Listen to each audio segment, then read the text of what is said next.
Dear members, before I start with this video, I want to thank you again for your support and for your encouragement for me to continue putting videos that will help you with your learning and passing of examinations. Today I discuss a new case study, a case study that will help you in the application of the rules of the road. As you study it from the book, you should get some context on how to apply it either in oral examinations or even in actual life at sea. All right, so let's get started with today's case study.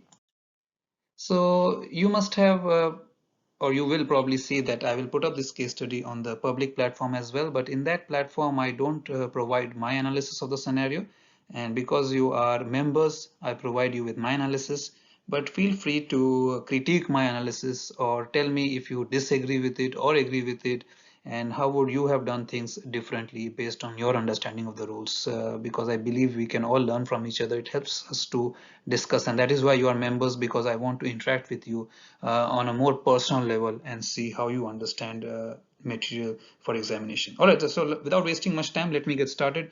Today we have a scenario where there are two ships. The blue colored ship is your ship and the orange colored ship is a cargo ship. So let's stay at stage 1. Your vessel is rounding a headland and it is approaching a waypoint for an alteration of course to port. Now you can see that the waypoint has been shown by the letters WP, and that is the point at which you will make the alteration. Now at stage 1 for the cargo ship is approaching the headland also, but it is doing so from the other direction, right? So the cargo ship sees your port aspect and alters course to starboard as the giveaway vessel. You are at this stage unaware of its alteration, and so you alter course to port to follow your passage plan. Right? So you want to stick to the requirements of the passage plan. You don't want to deviate from the intended voyage, the intended course, and you stick to your passage plan. Now, both ships are in stage 2. Now, my questions to you will be, the first question is, what action should you have taken at position number 1? The second question is, what action should you now take at position number 2? And the third question would be, should the cargo ship have done something differently? Is there something wrong that the cargo ship did? So let me start with question number 1, and I provide my analysis here, but let me know if you disagree with it. What action should you have taken at position number 1? Now remember, when you are at sea, and it is very similar to driving your car on the road, you should not only think about your driving and how you are, whether you are safe or not, but you should also think how your action can put other cars or other ships in this context in danger or not. All right, so when you are at position number 1 and you can see the other ship crossing, or you can see it visually, or you can see it on the radar, you can see that there is a crossing aspect of it. Of course, you will understand that this is a crossing situation where you become the stand-on vessel and the other vessel is the giveaway vessel. However, you also have to understand and you have to foresee that once you alter your course, will the scenario change or not? Is it still a crossing scenario, or will it become a head-on collision scenario? So that is how you have to foresee the action, because when you will be meeting the other vessel, you have to see what scenario you will be in, because only when you know whether you are in a crossing scenario or a head-on scenario or overtaking situation, only then you can understand which rule will apply and on basis of which rule should you be taking your action. Because tomorrow if something goes wrong, you have to justify your action in the court of law. So when I would be at position number 1, I would be predicting how I would be encountering the other vessel once the alteration of course is complete. I will understand that it may not be any more a crossing situation, it will be a head-on collision scenario. So I have to make sure that I give the other vessel sufficient room. At the same time, I myself take action to avoid collision with the other vessel, assuming that after alteration of course it will become a more or less a reciprocal course, and the situation will now change from crossing to head-on collision. So I must also alter course to starboard and keep clear.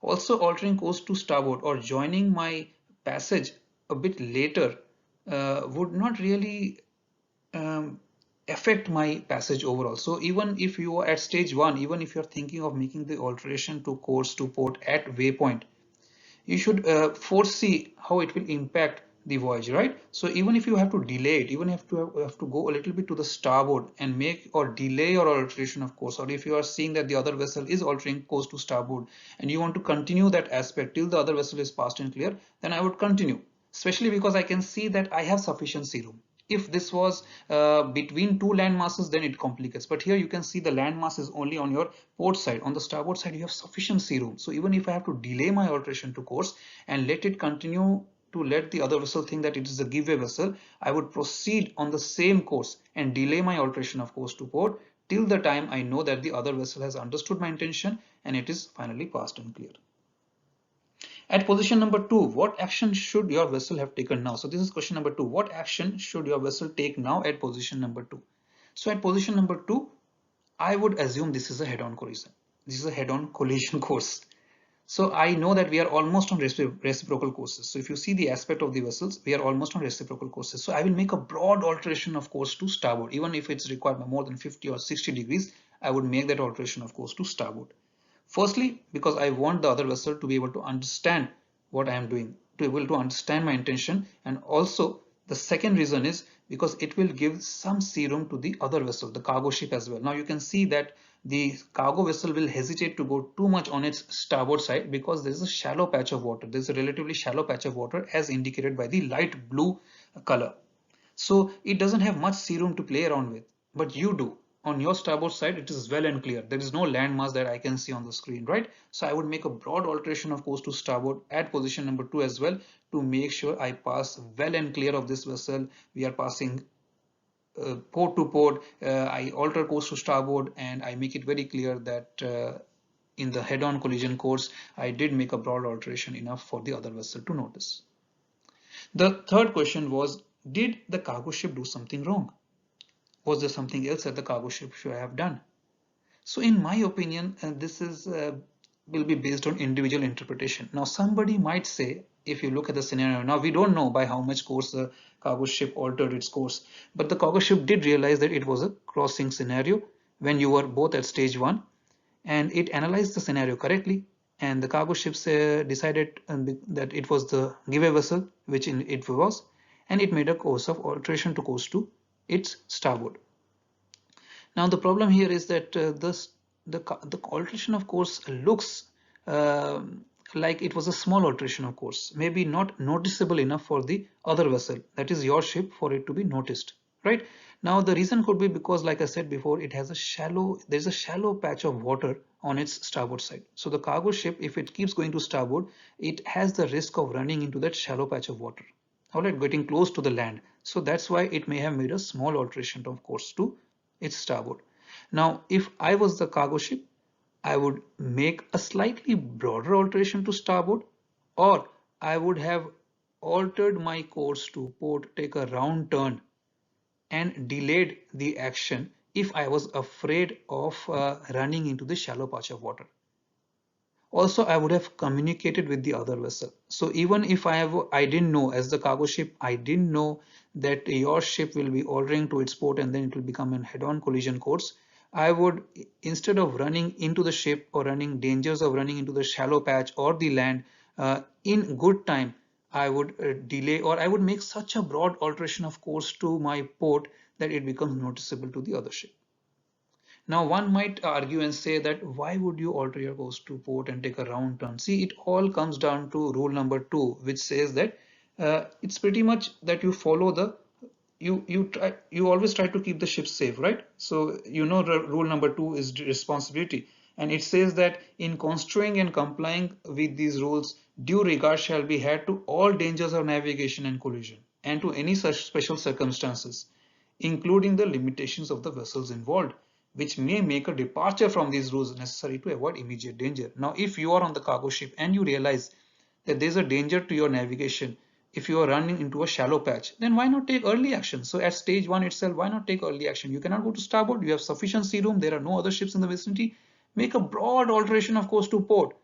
so that the other vessel knows. If required, keep making the turn, take a round turn till the other vessel understands what's going on. You have enough time to play around with, and then you can always join back your course.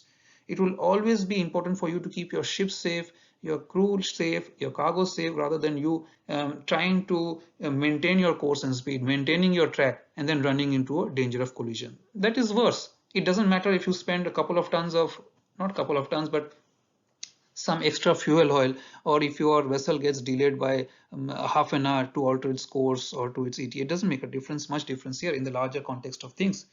So always imagine what is the worst case scenario. So better than running into a collision, it's better to delay your ship. And of course, if you are a watchkeeper, if you're a deck officer, if you're a second mate, third mate, if you have such a scenario, call master. Now, if you are given such a scenario in the oral examination, make sure you mention calling the master, especially if you have gone for your second mates, because even on the cargo ship number 1, although it may seem like a very simple case study scenario, you might say that yes, either I will make a broad alteration to starboard, but you see there's a shallow patch of water. So what you might say is, I'll call the master, I'll make an alteration to port, a broad alteration to port, noticeable enough for the other vessel, and I will keep doing so. Now here you are assuming that you are the gateway vessel, right? So at stage 1, you don't know that the other vessel will be maintaining its course and speed or whether altering. So you are assuming that the other vessel will be maintaining its course and speed because you don't know that the other vessel is going to alter to port.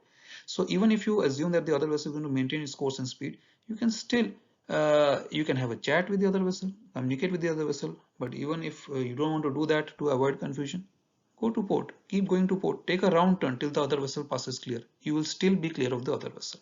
But make sure you mention about calling the master, because you are trying to sort of, you are making a departure from the rules as worded by rule number 2, responsibility.